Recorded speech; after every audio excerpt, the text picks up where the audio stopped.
Hello, hello, and welcome to a new episode of Trauma Bond and Elixir. I am Lucia Costin, your host. I'm a rapid transformational therapist, and today we're going to talk about relationships and what happens that at times we feel that we're the only ones who work, we're the ones who put in most of the effort, and when it comes to the household chores, it's all up to us.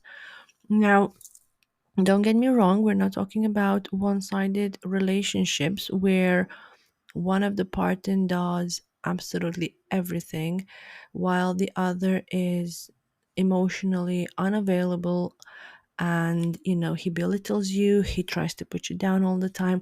We're not talking about those kind of toxic relationships. What we are focusing on is this problem that often occurs where surely both of you might be going to work, he might be helping out with the kids, he might be a great dad, he's a great partner, he's wonderful.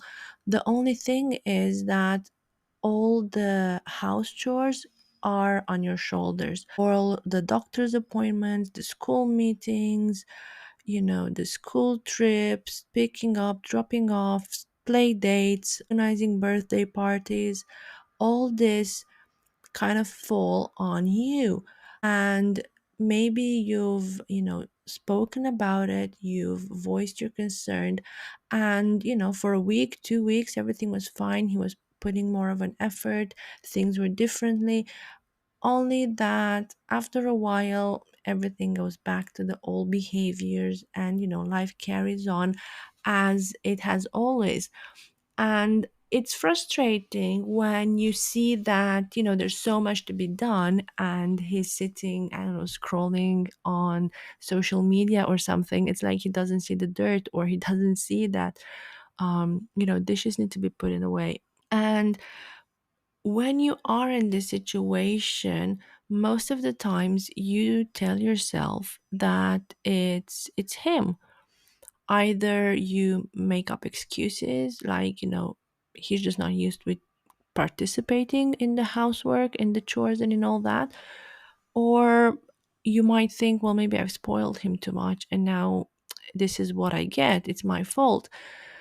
And the thing is that if you are one of those independent children, if in your early years you were too mature for your age, you were the kind of child who didn't go to your parents for help, or you didn't go to anyone for help, not a teacher, not a friend, you relied on yourself a lot, this now reflects in the way you show up in relationship and in your expectations. And the thing is that you're stuck in this pattern where one of you overperforms and completely takes over everything, and the other one underperforms. And the thing is that you're doing everything is a sign of control. You're the one in charge, you're the one running the show, and you are the one who can do it better. And you're the one who can do it perfectly. You're not gonna let anyone else call the shots, basically. And it's not because they can't do the job or they cannot rise to your expectations, it's because deep down inside, you don't want that rejection wound activated. You don't want to feel let down again, just like you did in childhood, because this is a mirror of your early years. This is a pattern that we've learned to deal with our childhood, when we were often let down, we were often disappointed by our parents. And when we are little, when we see that we're constantly hurt by people not doing what they said they will be doing, by people not keeping their promises to us, we kind of get the message that there's nobody else out there I can rely on. There's just me. I have to do it by myself. I'll just do it myself became who you are. It became your lifestyle. And this is what you're now doing in your current relationship. And let me know in the comments how many times you've asked your partner to do something and he said something along the lines of, as soon as I finish whatever it is he was finishing, maybe it's as soon as the football game is over or something like that. Basically, he did not start that particular task immediately, and you were so frustrated, and instead of just allowing him that time, you just did it yourself. you know Let me know in the comments, or reach out on social media, and let me know if you're ever in sorry, if you're ever in that situation in a relationship where you could not wait that particular amount of time and you just did it yourself because you wanted that particular thing done, and you did not want to wait for it, and you were like, oh, he's probably gonna do a rubbish job anyway, I can just do it myself and get it over and done with, and then I can go relax. Let me know if you are ever in that situation, because I'm sure a lot of us went there. And this need of control that we have is usually based um, in fear and in hurt. So we're trying to avoid those two.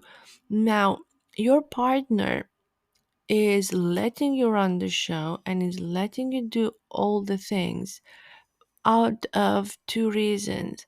One is because he himself doesn't want to disappoint you and he doesn't want to let you down. And secondly, is because he feels that you are so on top of everything. He has no space. You're not letting him, you're not allowing it.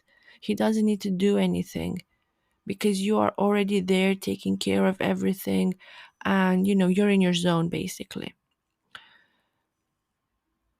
So, in order for this pattern to change, good news is you don't need to change your partner. There's nothing wrong with your partner. However, once you heal those wounds and once you step out of this pattern of, I'll just do it myself, things will naturally change, both for you and for the relationship as a whole. And I've worked with a lot of women who have found themselves in this situation, at the verge of just burning out because they just could not do it anymore, and they did not understand why is it that they feel so pressured to do everything, and they felt so guilty if you had one cup that needed to be washed and you're sitting down. It was like, how dare you sit and relax when there's all these things that need to be looked at. Even though she was super tired, she just came back from work. Life as we know it happens. And some of us really push ourselves to the absolute limit because of these old patterns and because of these old beliefs that we have picked up as we grew up in childhood.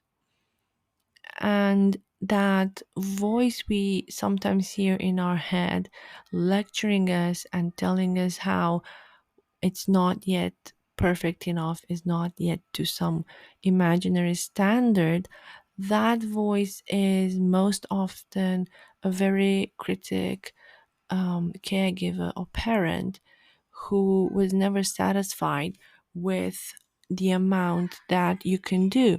Keeping that in mind, reach out in the comments, let me know if you've ever found yourself overworking in a relationship, if you've ever find yourself not having the patience and not having the time and basically running the shots. This is it for today. I will see you guys next time with another episode.